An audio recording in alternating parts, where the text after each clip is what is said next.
Hello दोस्तों, आप सभी का सोनी IQ स्टडी चैनल में स्वागत है।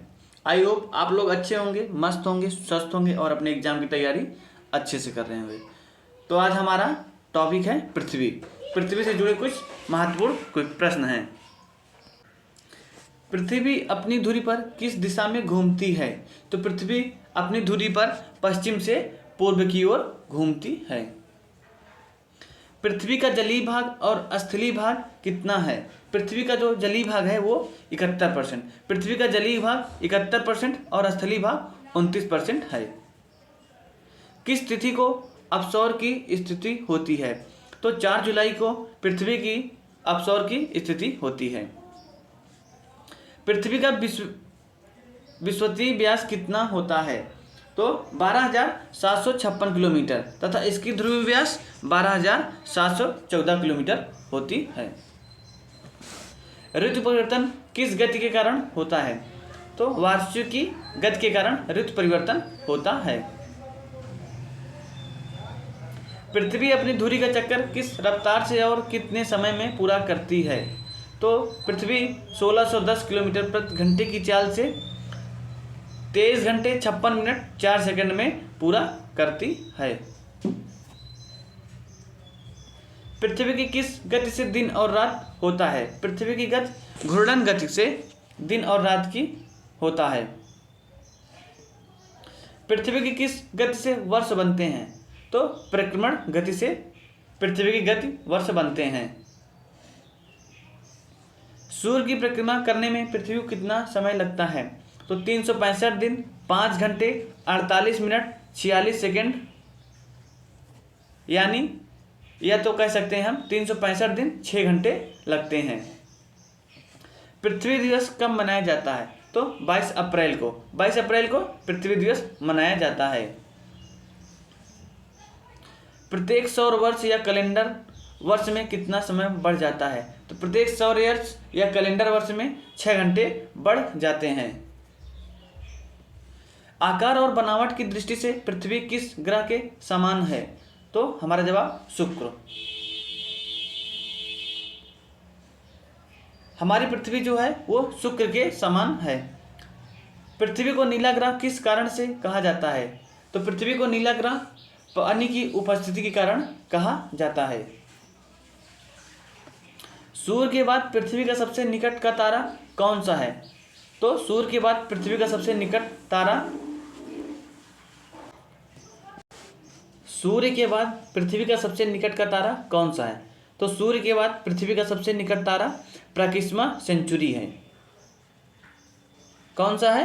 प्रकिस्मा सेंचुरी सूर्य के बाद पृथ्वी का सबसे निकट का तारा है। पृथ्वी का एकमात्र उपग्रह कौन सा है? तो पृथ्वी का एकमात्र उपग्रह चंद्रमा है। चंद्रमा की सतह और उसकी आंतरिक स्थिति का अध्ययन करने वाला विज्ञान सेलेनोलॉजी कहलाता है। चंद्रमा की सतह और उसकी आंतरिक स्थिति का अध्ययन करने वाला विज्ञान सेलेनोलॉजी कहलाता है। चंद्रमा पर धूल के मैदान को क्या कहते हैं? तो चंद्रमा पर धूल के मैदान को शांति सागर कहते हैं।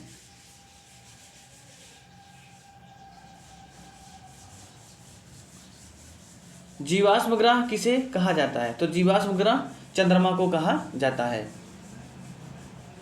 चंद्रमा किसकी रोशनी से चमकता है? तो चंद्रमा सूर्य की रोशनी से चमकता है। समुद्र में उठने वाले ज्वार भाटे की वजह क्या होता है? तो अपेक्षित सौर एवं चंद्रमा की शक्तियों का अनुपात 11:5 होता है, जिससे ज्वार भाटे समुद्र में उठते हैं। चंद्रमा पर पाए जाने वाले चट्टानों में किस धातु की मात्रा सबसे अधिक होती है? तो टाइटेनियम की मात्रा सबसे अधिक होती है।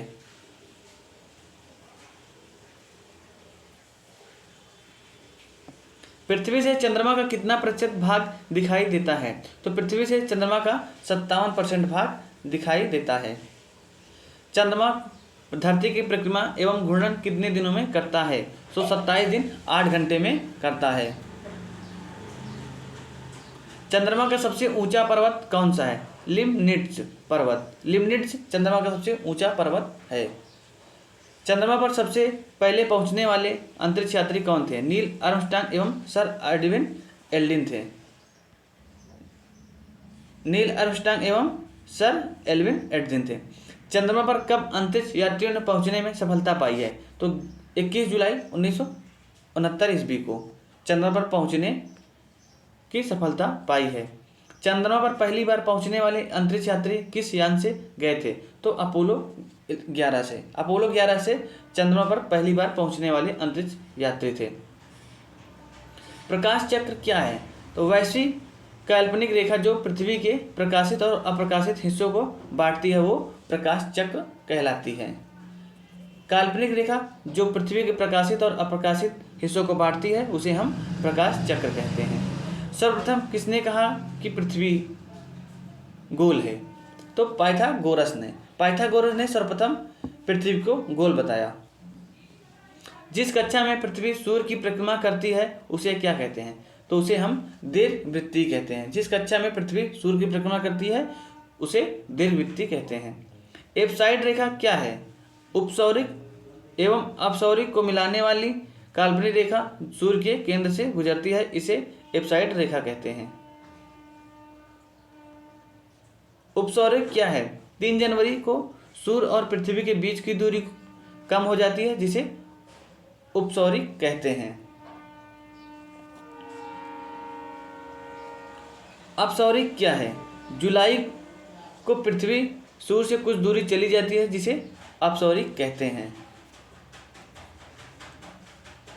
अक्षांश क्या है? यह ग्लोब पर पश्चिम से पूरब की ओर खींची गई काल्पनिक रेखा है जिसे अक्षांश में प्रदर्शित किया जाता है। किस रेखा को शून्य अंश की स्थिति माना जाता है? तो विषुवत रेखा को शून्य अंश की स्थिति माना जाता है। देशांतर क्या है? यह ग्लोब पर उत्तर से दक्षिण की ओर खींची जाने वाली काल्पनिक रेखा है। यह देशांतर ग्लोब पर उत्तर से दक्षिण की ओर खींची जाने वाली काल्पनिक रेखा है। किसी स्थान का समय ज्ञात किन रेखाओं के आधार पर किया जाता है? तो देशांतर रेखा के आधार पर किसी स्थान का समय ज्ञात किया जाता है। दो देशांतर रेखाओं के बीच की दूरी को क्या कहते हैं? तो गोरे कहते हैं। 2 देशांतर रेखाओं के बीच की दूरी को गोरे कहते हैं। सूर्य ग्रहण क्या है? सूर्य ग्रहण कब लगता है? या तो जब कभी दिन के समय सूर्य तथा पृथ्वी के बीच चंद्रमा आ जाता है तो सूर्य की चमकती सतह चंद्रमा की वजह से दिखाई नहीं पड़ती है जिससे सूर्य ग्रहण कहते हैं। जब सूर्य और पृथ्वी के बीच चंद्रमा आ जाता है तो सूर्य की चमकती सतह चंद्रमा की वजह से दिखाई नहीं देती, तब सूर्य ग्रहण लगता है। पूर्ण सूर्य ग्रहण किस दिन होता है? तो अमावस्या के दिन पूर्ण सूर्य ग्रहण होता है। चंद्र ग्रहण क्या है? जब सूर्य और चंद्रमा के बीच पृथ्वी आ जाती है तो सूर्य की पूरी रोशनी चंद्रमा पर नहीं पड़ती है तो इसे हम चंद्र ग्रहण कहते हैं। पूर्ण चंद्र ग्रहण किस रात होता है? तो पूर्णिमा की रात को पूर्ण चंद्र ग्रहण होता है। 21 मार्च से 23 सितंबर तक उत्तरी ध्रुव पर दिन की अवधि कितनी होती है? तो 6 महीने। 21 मार्च से 23 दिसंबर तक उत्तरी ध्रुव पर दिन की अवधि 6 महीने होती है। अंतर्राष्ट्रीय तिथि रेखा क्या है? तो 180 डिग्री देशांतर को अंतर्राष्ट्रीय तिथि रेखा कहते हैं। 180 डिग्री देशांतर रेखा को अंतर्राष्ट्रीय तिथि रेखा कहते हैं। पृथ्वी अपने अक्ष पर कितनी झुकी है? तो 23.30% झुकी है। सौरमंडल का एकमात्र ग्रह जिस पर जीवन है? तो सौरमंडल का एकमात्र ग्रह जो हमारी पृथ्वी है उस पर जीवन संभव है। अगर हमारा वीडियो अच्छा लगा हो तो चैनल को लाइक करिएगा, सब्सक्राइब करिएगा और दोस्तों तक जरूर शेयर करिएगा। और आप सभी को PDF की आवश्यकता हो तो हमारे डिस्क्रिप्शन बॉक्स में टेलीग्राम का लिंक दिया गया हुआ जिससे आप लोग जुड़ सकते हैं।